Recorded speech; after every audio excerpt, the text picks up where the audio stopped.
I replayed Hollow Knight, and it changed me. I haven't played this game since 2022, and to be honest, I remember enjoying it, but for the life of me, I couldn't remember why.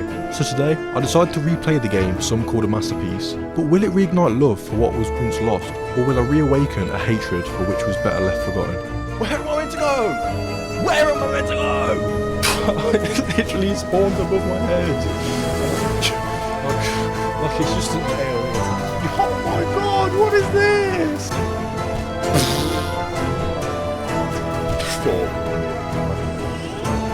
Why are you jumping on my head? Oh.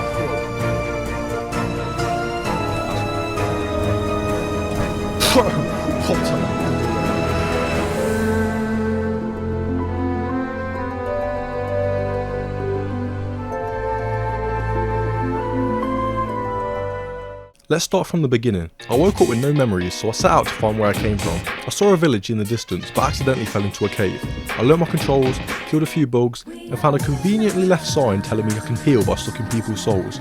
I explored the cave more and found a chest containing my first charm. Charms are a special item that give me bonuses and special abilities. The one I found gave me extra damage on low health. I carried on climbing out of the cave, and I got to the top, destroying the big door that marked the exit, and made it out, which led me to the town of Dirtmouth. I spoke to Old Boy, and he warned me about the creatures that had gone mad below. I completely ignored him, and I quit my charm on the bench. I searched the village, but nothing was open yet, and then I went straight down the well.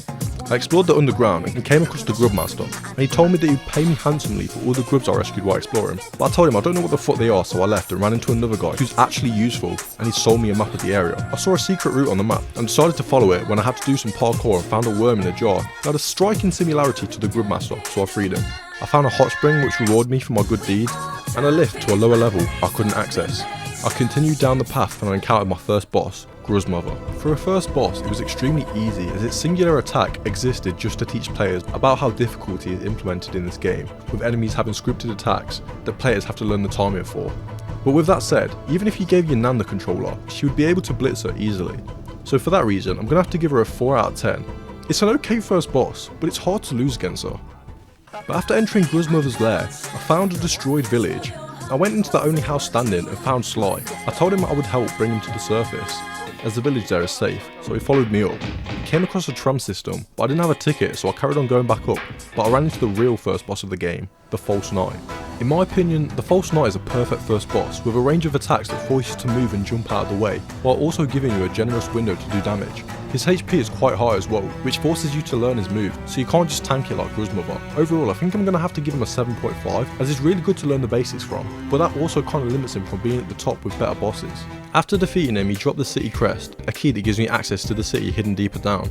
I carried on exploring when I found a snail shaman that taught me a spell called the Vengeful Spirit. Then he drugged me and forced me to take place in his crazy murder trial, where I used the spell to kill enemies that I couldn't use my nail for, and completed the trial getting rewarded with a chest with another crest called the Soul Catcher, which allowed me to get more souls from hits so I can heal and use my spells more. I left the snail's abode and went back to the grub master as I wanted the reward money for the shop Sly was going to set up when we got back up to the surface. So I climbed back up and saw this bug called a Zelda opened a shop with items that can help me with my map. So I brought a compass charm which tells me where I am and the quill that updates my map with new discovered areas. But what I forgot was that she sold pins with benches and vendors which note down all that I'd discovered, but I forgot about them. So later in the game I had a few more painful runbacks. But I went to Sly's shop and bought a mass fragment, which didn't even do anything yet because I need like 3 more. But I finished shopping, went back down and found a strange temple. It felt familiar somehow, but I couldn't enter it, so I went right and discovered a mining area, a miler who'd watched too many Dante EDM videos. But I couldn't progress more because I wasn't strong enough yet to break the rock, so I went all the way left and started to see some green, and found an area that could only be accessed by killing an enemy with my spell. So I slayed it and entered the new area of my adventure, Green Path. I killed a few enemies that exploded with this weird orange gas, got a map of the area, and found a hunter who gave me a journal to note down details of enemies I've killed. But then I came across this bug in a red dress. She's like nothing I've ever seen before, so I followed her, until I got lost exploring. This zone was clearly an area I shouldn't be in, as some of these enemies hit me for 2 masks instead of 1. But after dodging past them, I found a few things. I found Quirrell, taking a rest and admiring the scenery. I found this station which summoned the last stag, which acted as a fast travel station to other stag stations I discover. I found a banker that would hold my money so I wouldn't lose it when I died, but I'm broke so she told me to do one. And I found Willow. Yeah, I don't know what she does, but she's here anyways. I made my way back up to Green Path to try and catch up with her, but I ended up straying from my path again. I met this guy in a 1v1, then I found a guy who looked just like me getting surrounded by enemies, so I killed them all. I went to see if this guy was okay, and he said he was going to bang me out if I keep talking to him, so I left. I found another station, and then I finally caught up to the one they call Hornet. Hornet is the first challenging fight in this game, and she has a wide range of attacks which all require you to respond to them differently. So far, all you have is the ability to jump and move left and right, and somehow Hornet still manages to make you move in different ways you haven't moved before. I'm going to have to give her a 7.5, which is really good for what abilities you have so far, but these early bosses are still really limited in what you can do, so I don't think I can give her a higher score. After defeating her, she retreats, and I find a body of a person who looks just like me. I steal their cloak, and it gives me the ability to dash, which gives me the option to dodge incoming attacks and go to places I couldn't reach before. I found Quirrell at the lake house, and he tells me Hornet is long gone, so I plan to retrace my steps to find secret areas I've missed before, but this is where I had my first death. Crazy. Are you taking the Mickey Nick? Because I'm going to do the split. And my second, clearly. I couldn't let it slide, so you know how to get my get back. But after that, I made my way to the next area, the fungal wastes. I got blown up by some plants, fought a gauntlet of chubby mushrooms, and found Leg Eater, a mushroom that sells powerful charms that get lost after death. I didn't buy any, but I kept his offer in mind. I parkoured some shrooms and made it to a dead end. It was obvious that this is the way I needed to go, but so far I had no way to get past, so I went back and found Mantis Village. But these people weren't very friendly, so I killed all of them, women and children included, and stole an item called the Mantis Claw. It was the perfect solution to get past the bridge, as it allows me to climb up walls, but I happened to flick a few switches which revealed an area below. I decided to leave it for now and climbed over the bridge instead. I did some platforming, learned my new skill, and made it across, activating the bridge so I can get back easily. I put the crest I got from the false knight into the statue, and it opened the door to the city. I robbed a few bugs, had a look at the view, and told Quirrell about the genocide I committed a few minutes ago. I saw a sign with a nail on it, so I followed it, and it led to this old hut on the outskirts of the city. It was home to an old nailsmith who offered to upgrade my nail, so I said yes. He pack-a-punched it, and now I do even more damage than I did before. He tells me he can upgrade it more, but I need to find a material called pale ore to do so I kept that in mind. I went back to the city and decided to commit some home invasions, and I found the guy who was surrounded earlier again. He said his name was Zoti, and he said he's got strength that rivals the Gypsy King himself, so I said whatever and carried on my way. I found a simple key and another station, so I decided to go back and spend my money on some things that could make my adventure a little bit easier. I bought another mass shard, a shard that looks like a ball, and the Gathering Swarm charm, which automatically picks up money that drops on the floor, so I don't have to waste my time picking it up anymore. I met a few new people back in Dirtmouth. I found Tyso, who told me he was searching for this legendary Colosseum where all the strongest bugs go to fight. I used my simple key to open a tomb which was home to Gigi, a bug that can recover my soul when I died without having to go back and find it. And I went back to the destroyed village to find Salubra, who sells a crazy amount of charms. I buy a notch that allows me to fit an extra charm point, and I decide to put Thorns of Agony on, which deals damage to enemies when I get hit. I'm not gonna lie, I can't remember where I found it, but I have it now I guess. I go back to the city and find the lift that takes me back to Dirtmouth. I decided to ascend one of the buildings I found, and it leads me into the Soul Sanctum. I kill some mages, and I find a door that requires a special key that I don't have yet, so I climbed more, fought a spell sword gauntlet, and made it to the top, where I found the spell twister charm. I went out to the balcony to get some fresh air, as the building was already hotboxed with cherry flavoured vapes when I got attacked by my next boss, Soulmaster. Soulmaster is a boss I remember struggling with in my first playthrough, but this time coming back after experiencing many more Souls-like games, I didn't find it too difficult. I like this boss as it forces you to use your dash to dodge most of its attacks, rather than jumping on its own, as that used to be the main way to avoid damage, but it requires you to use them in tandem with each other, which makes it just a little bit harder, but even more rewarding when you pull off a perfect dodge. I also like the spell attack that circles you, requiring you to dodge and attack at the same time. This boss surprisingly has a second phase, but I'm not really bothered about it, as it increases the speed of the attacks, but it dies after like 7 hits, so you could just tank it if you really wanted to. Maybe if the first phase had a little lower health and the second phase had a bit more health, it might be okay. But I think I'm going to have to give it a 6.5. He could have been a 7, but I think it was a little bit too easy. After defeating him, he dropped a new ability, Desolate Dive, allowing me to slam through breakable floors. This reminded me of the path through the mines, so that was on my list of places to go next. I take the elevator down to the lower floors, and I find Lem, a guy that lets me sell some useless items I find. I get to the bottom, and I finally make it to the centre of the City of Tears.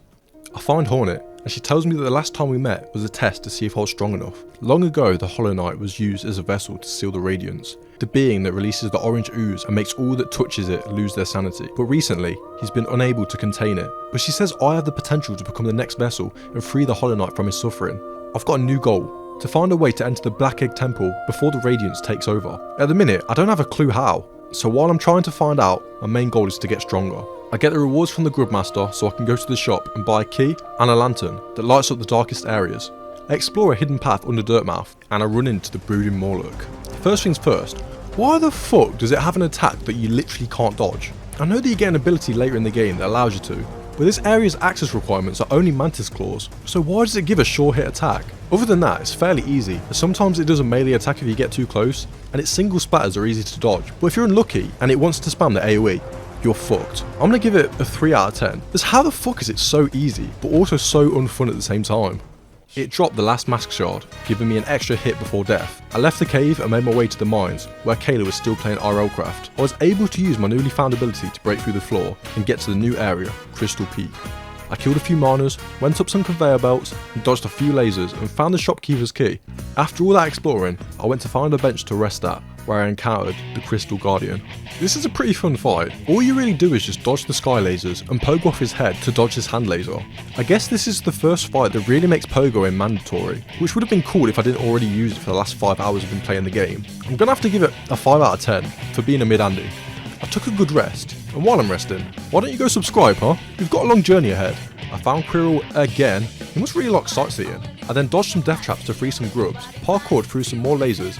I found this machine that was glowing, so I touched it and it gave me a new ability, Crystal Heart, that allows me to fly long distances. So I blasted down the path and went through this dark cave that led me to a glowing hut. I went inside, destroying the flooring, killing its pets, and found a strange guy trapped in the crystal. I broke it and it gave me a new improved slam ability. I left the cave and fell down this massive hole. I found myself in a strange graveyard when I saw these 3 strange graves. Suddenly 3 ghosts appeared and teleported me to a strange dream world. I followed them off and it brought me to this statue, and I picked up the dream nail, which can cut space between dreams and reality. I woke up to this guy called Seer. He told me the graves I saw were the weavers who died to be able to seal the Hollow Knight. He told me the locations of the bodies so I can free their souls and break the seal using the dream nail. He also told me there are other souls that are stuck in the realm of the living, and if I freed them and gave him their essences, he would reward me. So I left with a new mission that helps me achieve my purpose. I destroyed a coffin that leads me to an underground passage containing a new charm, the Soul Eater. I killed a few roaches and swam across the Blue Lake to find Tiso, having a vacation. I came out a path that led me directly to the Charm Lover, so I brought a notch and equipped it the Soul Eater, a charm that is a massive improvement over the Soul Catcher. I went back to Dirtmouth to buy an elegant key and the last piece of the ball, which gave me more space to store souls. I took the stag back to Greenpath, did some pogoing. I found another hut where now Master Shio lived. She said I was a good fighter and decided to teach me the Great Slash, a charged up attack that deals extra damage. I felt really strong at this point, so I decided to go back to the Mantis village, kill the ones left standing, and challenge the Mantis Lords. To be honest, this was a weird fight for me. His dash and slam attacks were alright, but the disc throwing attack was so annoying. I'm getting old now, and my reaction time isn't as good as it used to be, but I swear the attacks give you no time to dodge it at all. You have to stand in the middle, as if you stand too close, it hits you, and if you stand too far away, it covers all levels and hits you. I honestly enjoyed Phase 2 a lot more, as for some reason, when throwing 2 discs, it was just more forgiving, and its other attacks only allow 1 to 2 counter hits, which makes it feel like I'm exchanging blows instead of pummeling something with high HP. I'm gonna have to give it a 7, as the Phase 1 is about a 6, and the Phase 2 is about an 8, so let's meet in the middle. Also for this fight, I had to run back all the way from Fungal Wastes, because I forgot about the bench outside the town. It's totally my fault, so that's why it's not affecting the score. The Mantis Lords congratulated me and allowed me to enter the next area, Deep Nest. I dove through tunnels infested with giant centipedes, killed some undead bugs, and saw Zoti got captured. But to be honest, I just left him there because I didn't know how to get to him. I found Cloth, an adventurer who was hunting powerful enemies, and I also found this broken down tram.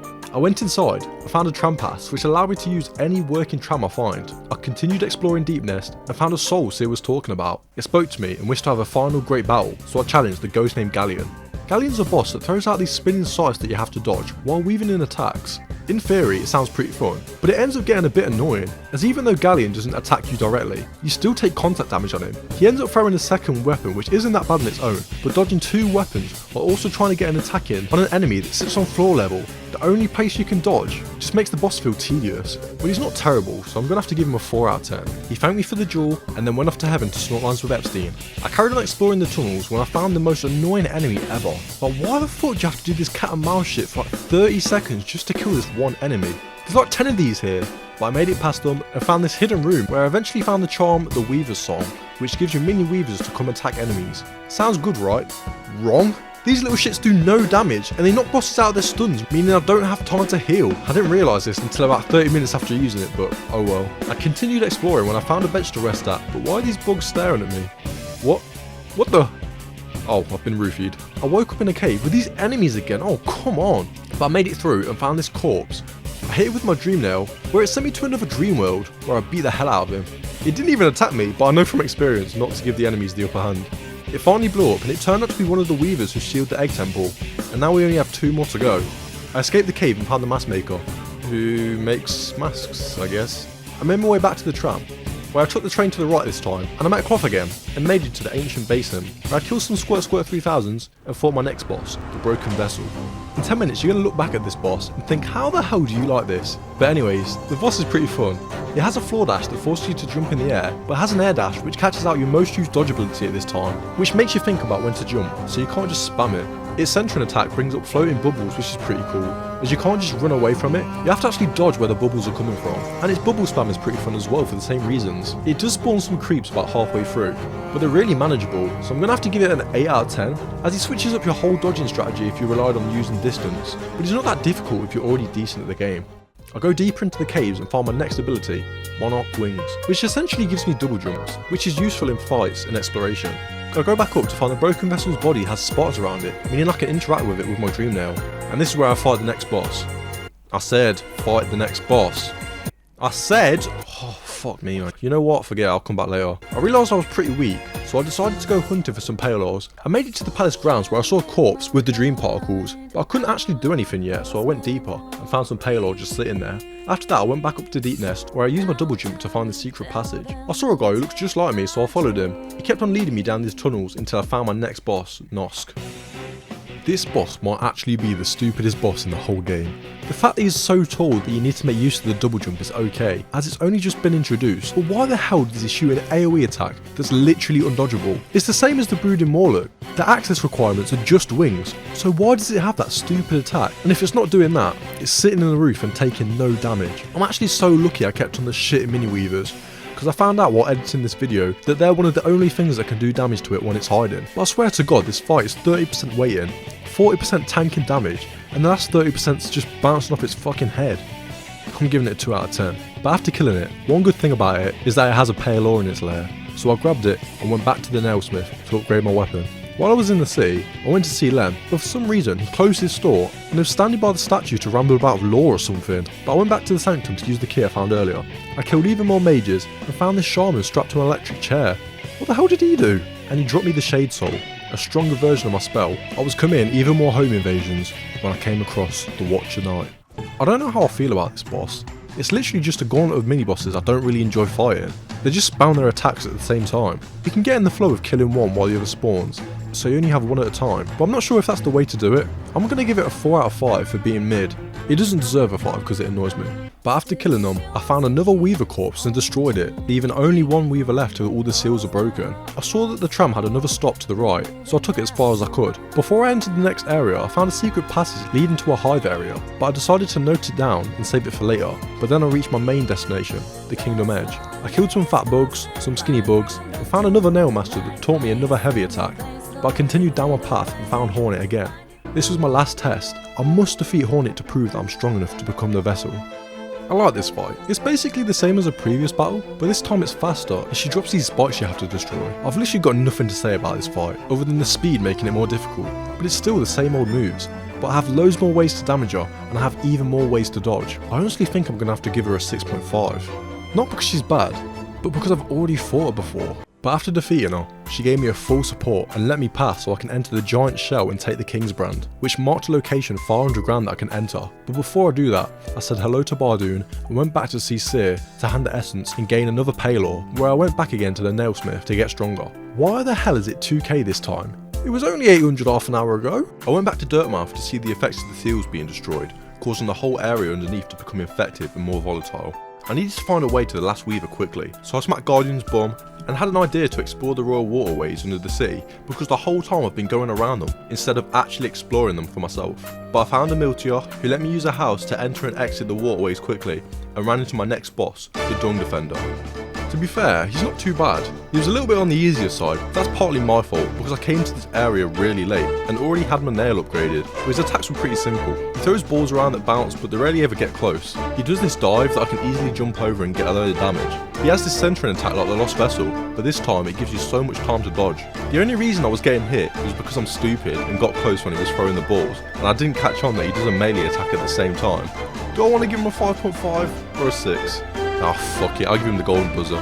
Here you go, here's a 6. After defeating him, he dropped the Defender's Crest, which is actually pretty cool as it has the ability to turn bad charms into kinda good charms. But I flipped the switch, turning the waterway back on, but I didn't have a way to swim through it without taking damage, so I decided to go back to the beginning and climb up a different route in my spawn that I can access with my new abilities. And I finally entered the Howling Cliffs. I found Gorb just chilling there, and I didn't really want to fight him yet, so I left him and found a tunnel leading to the last Nail Master, who taught me another heavy attack. To be honest, I know it's cool in that they give me new attacks, but I hardly ever use the main heavy, so why the hell would I use this one? But I went through the Dark Cavern and found this beautiful blue area home to Joni's Blessing Charm. Yeah, it increases your health, but you can't heal in a fight, and there's a way better charm just like it that I'll find in the future. But I left the cavern to find a dead bug, I hit it with a Dream Nail, and these crazy red particles came out leading me to a strange device. I hit it a few times and music started blasting. I went back to Dirtmouth to see a new camp, and I realised I accidentally started one of the DLCs. I spoke to this woman and found out she's the one who can make temporary charms unbreakable. So I went back to Leg Eater to buy the Greed, the Heart, and the Strength Charm, but the Strength Charm is the one I want to upgrade the most, as it's one of the only ways to increase my nail damage. On the way back, I took a stop to the Mantis Village to get the Mark of Pride to cement my build, with the Strength Charm for extra damage, the Mark of Pride for longer reach, and the Quick Slash Charm for a faster attack speed. I would be unstoppable, but you know me, I managed to fuck it up. I thought that she upgraded them for free, so I gave her the Heart Charm first, and it turns out it cost 12k to buy back, and another 16k for the Strength Charm as well. So I said goodbye for now to my god build, and decided to go into the biggest camp to see what the DLC was about. I was introduced to Grim, who gave me the Grimchild Charm to hunt his Grimkin. Oh my god, I said Grim so many times. So my charm family could get stronger. But after switching my Weaver Song Charm for the Nail Charm, I decided to give up on the familiar build, and made the decision to search the areas I've skipped for a new way to get to the last Weaver. I said hello to Sly, who gave me another shit charm, bought some notches for all the charms I've collected, and headed to the hive, filled with bees, fat hives that spawn bees, angry bees, and fat angry bees who are used to destroy walls. But I made it past them and fought my next boss, the Hive Knight. He's pretty fun. His attacks are fast and punishable. He spawns spike balls that are pretty scripted, so you're able to dodge them, and the beesy spawns literally tell you where they're going, and you have to manage dodging them while you're also dodging the Hive Knight. The best thing about him is that his centering jumps actually land in the center. That's kind of a jab about a boss you're going to see quite soon. But overall, he's a pretty decent boss. The only bad thing to say about him is that he only has like 2 normal attacks, so for that I'm going to have to give him a 7.5. After defeating him, I found the charm Hive Blood, which doesn't sound too good, but it turns out to be a crucial part of my kit later in the game.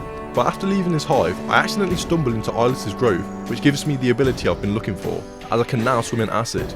I find Tuck, who sells me rancid eggs, and I finally found Cornifer. I swear I searched the whole waterways before finding him, but it turned out I still didn't have the ability I needed. So I went back to the ancient basin and opened the door with the brand I acquired earlier. I saw this blue altar that still to this day I don't know how to open, and I eventually reached the abyss. It's filled with the schools of bugs who look just like me, and as I advanced, their spirits attacked me, almost as if they knew me somehow. But I lit up the lighthouse, silencing the spirits, giving me time to cross, and as I reached the bottom, I jumped into this goblet, absorbing its powers, and I finally got my favourite ability, Shadow Cloak, allowing me to dodge through enemies and their attacks. Now that I possess this power, I went back to the area with the jellyfish and was able to dash through the border, leading me to Quirrell again. Admiring this underwater facility, I entered the archives to find even more jellyfish, and eventually their mother, Umu. I actually don't hate this boss as much as you'd think, even though I have to wait for Quirrell to give me an opportunity to attack. I like the find a space and hide attack. It kind of reminds me of like Enter the Gungeon for some reason. And its dodge the trail of electricity is pretty fun as well, but there it's only attacks, and it can't be attacked until Quirrell says so, which could literally be while I'm waiting for its AoEs to go away. It's not a bad idea, but it's just a fucking snooze fest.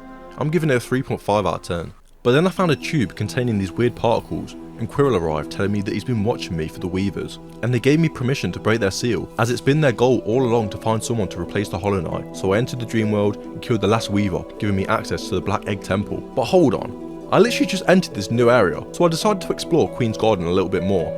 I completed some Gauntlet and decided to switch my build to a spell build, as when I use the notches I got earlier, I can use the Soul Eater and the Shaman Stone at the same time, which increases the amount of souls I get and increases my spell damage. I continued exploring when I found Cloth, and we both engaged in a new fight with the Traitor Lord.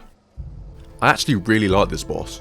The waves of enemies at the start is a bit of a drag, but this boss is the perfect way to introduce the new dash. You have to dodge through the slash attacks, and it's so big and so fast, you really need to make use of the dodges, and it feels so good when you dodge through an attack. I'm gonna have to give it an 8.5, maybe if the Gauntlet at the start wasn't there it could be a 9, but Cloth being there definitely seals the score. But just before it was about to kill me, Cloth tanks the attack and delivers the final blow. She has always been the brave one out of all of us, rest in peace my queen. But I continued deeper into the area it was guarding, and I found the actual queen, the White Lady. She tells me a story of the Hollow Knight being born from her and the king of these lands, and the Hollow Knight was meant to have no emotions. He was meant to be hollow, so the radiance had nothing to latch onto. But something went wrong. He ended up being a failure, which required others like me to challenge these lands, to prove that they were strong enough to replace the Hollow Knight, and its duty of being the vessel. Many knights have come to challenge the Hollow Knight, but none have came this far, none other than me. She gives me the white fragment and tells me I'll know what to do with it when the time comes. I knew we were finally in the endgame, so I decided to go find the last Palos to get stronger. I went to the mines and ran into the enraged Guardian. Not gonna lie, this boss was supposed to be killed so long ago. It's literally just the Guardian but attacks faster. I'm gonna have to give it whatever score I gave the first one, but I found a root filled with crystals, I found the deep focus charm I don't end up using at all, then climbed up to the top of the mines to find one of the Palos. I made my way back down to find the Colosseum that Tiso was talking about earlier, and I found it near the Kingdom's Edge. And then I started the first round. I was thinking about letting these play out, but looking back on them, they're actually really boring. It's literally just a gauntlet, but it drags out. I did find Zoti escape them caves somehow, but I just juggled him in the corner until he gave up. This first round rewarded me with a notch though, so it was pretty worth it. I do want to know I found a secret area under the Colosseum, but I honestly don't think I can call it a boss fight. It's literally just a chase around the arena for 5 minutes until it dies, and it drops a simple key, so 2 out of 10, as I don't even know its fucking name.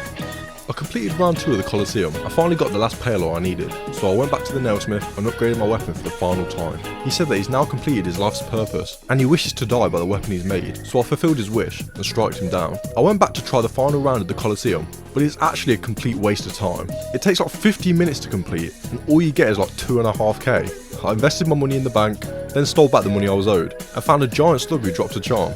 But now that I'm the strongest, I decided before facing the Hollow Knight, I'm going to deal with all the bosses I've missed. I'm going to quickfire some of these, because half of these bosses are really one-dimensional, and there's not a lot to talk about. Starting with the Fluke Swarm.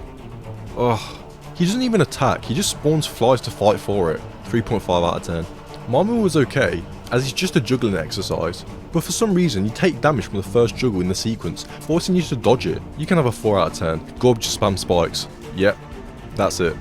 4 out of 10. Elder Who has this really cool premise of dodging the objects before they fall down, but in practice you have no time to get into these completely random hiding spaces, and it's easier just to dodge through them. 4 out of 10. And 0, throwing nails that come back, but it's harder to get hit by them than it is to actually dodge them. 8 out of 20. Yeah, you thought I was going to rate him higher. No, half of these dream bosses are extremely mid, but no boss annoyed me more than the Lost Kin. It's literally just the same as a Broken Vessel, but faster, which is good, but this boss has so many issues. It has an attack that jumps on you with the same animation as the attack that jumps to the side of the arena, giving you no chance to dodge.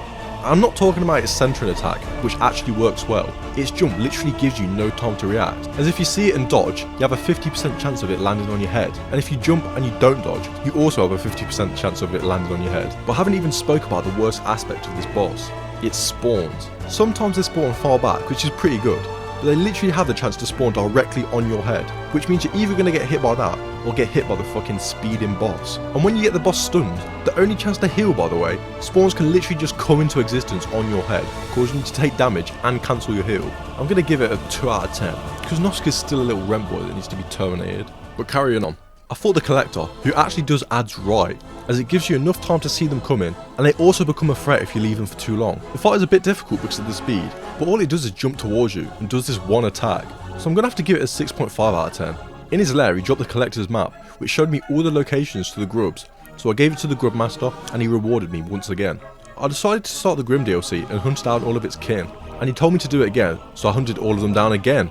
And finally Grim stole my familiar, and I started the battle with the Troop Master Grim. I've kind of got mixed thoughts about this one. On one hand, his attacks are extremely fast and force you to play better than you ever have before, which I do like, but they hardly give any chances to counter at all. But on the other hand, there is this one single attack that's extremely easy to counter, the one that fires them birds. Like, I wouldn't mind if only some attacks allowed me to get a hit off, but that one attack sometimes allows me to get 3 hits off, while it's extremely hard to get a singular one off on any other, which kind of disappoints me a little, as by playing super safe with its other attacks made it so much easier than it was supposed to be. I'm going to give it an 8 out of 10, as it was still a really fun fight. I found Zoti sitting in the village, and to get the remaining essence to get my rewards from Seer, I decided to challenge him. He did not disappoint me. He was actually one of the most fun fights in the game. He has this running attack that gives you room to pogo, but you can't be too greedy as he also has a jump attack that requires you to use your jump and dodge in tandem. I'm going to give this boss an 8 out of 10 as he's just a really solid boss. I did find out while editing this video that you can fight him up to like 10 times, but to be honest I really can't be arsed. I handed in the essence and got the dream gate, a way to set a teleport location anywhere on the map. But it's kind of useless now because I've almost completed the game. But I got the last upgrade I was looking for, the advanced dream nail, allowing me to enter more advanced dreams hidden away. The whole thing the white lady said about the Hollow Knight, the challenging knights, and me, made me really suspicious, and I wanted to find out the connection between us for myself. So I went to the ancient basin and used my advanced dream nail and saw a previous version of these lands, a version that was all white. I made it into the White Palace, and oh my god, this might actually be my favourite section of the whole game. The parkour here is amazing. I was going to trash talk it and say this is kind of easy for what people are calling the Path of Pain, but I recently found out that's a different section hidden away in a path I didn't find. I love how it requires you to take multiple tries to figure out the solution to the puzzle yourself, but it's not so difficult, it takes you all day, but I finally made it through to find the king sitting dead on the throne, dropping me the second half of the white fragment, creating the King Soul. But why does he look like me? Why does it look like us? I rushed to the abyss. All these familiar souls tried to stop me until I used my dream nail on this empty sack. My memories came flowing back. I was born here, and so were the other knights too. My brothers, my sisters, we were all left to die in this abyss. Left to rot here, for only one of us to ever make it out. The king's chosen one, the Hollow Knight. I have no sympathy for the one who left us behind, and I have no sorrow for the ones born never to live. My heart is hollow. I must complete what I was born to do. I rushed to the temple where Hornet says she couldn't enter, as it only sustains our kind. I put on my charms and I challenged the one they call the Hollow Knight.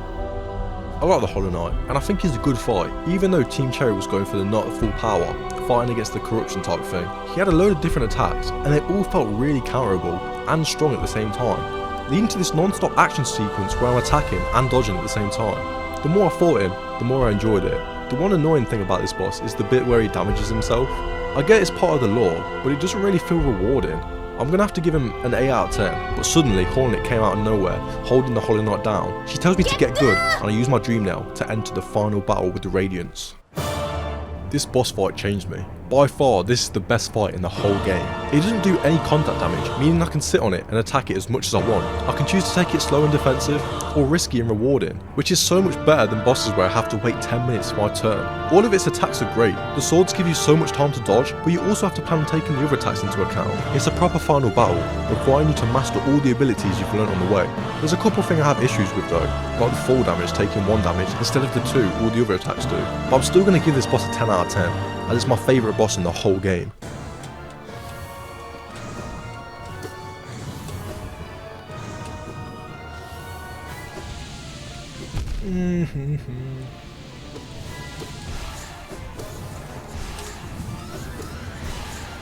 Fuck off.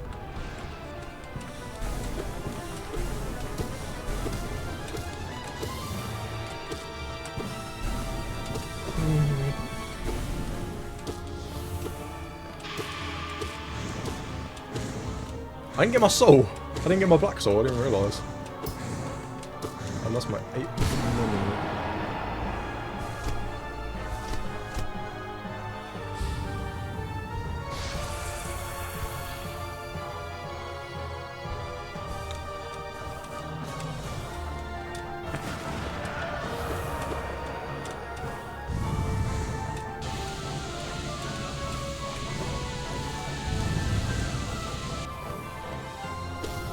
Okay.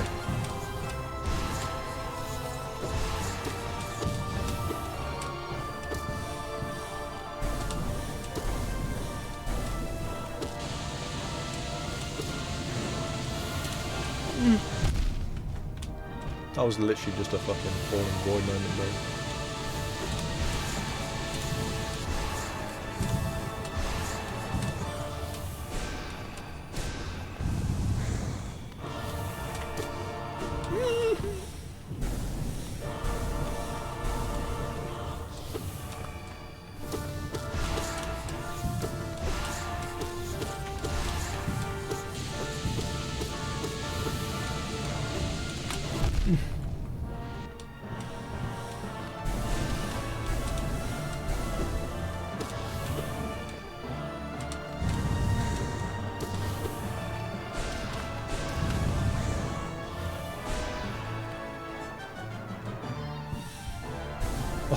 This clamp moment.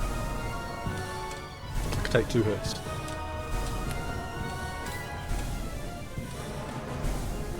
Oh my blood. Was that my blood soul? Oh shit. I didn't realise it's a fucking it.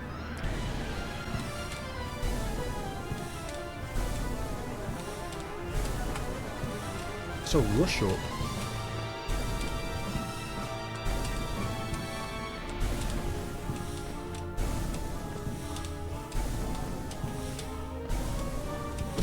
Fuck you! The darkness swallowed the radiance. Hornet woke up to find that all that's left of me is my broken mask. I'd served my purpose, and all the souls of my kind were finally put to rest.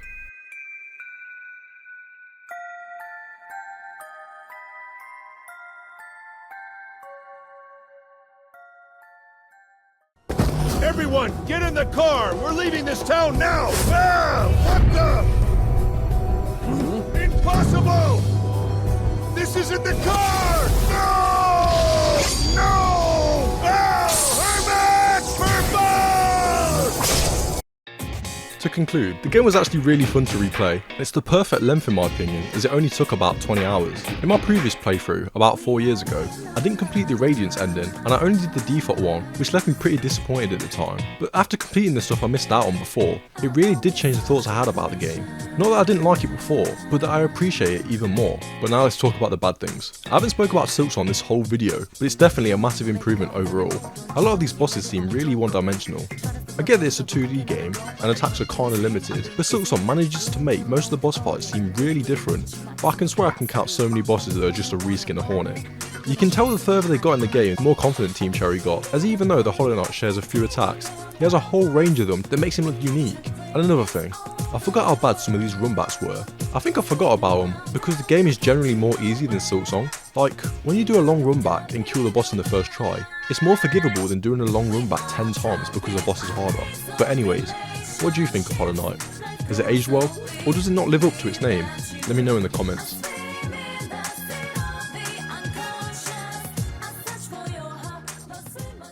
Next video coming out in 2037.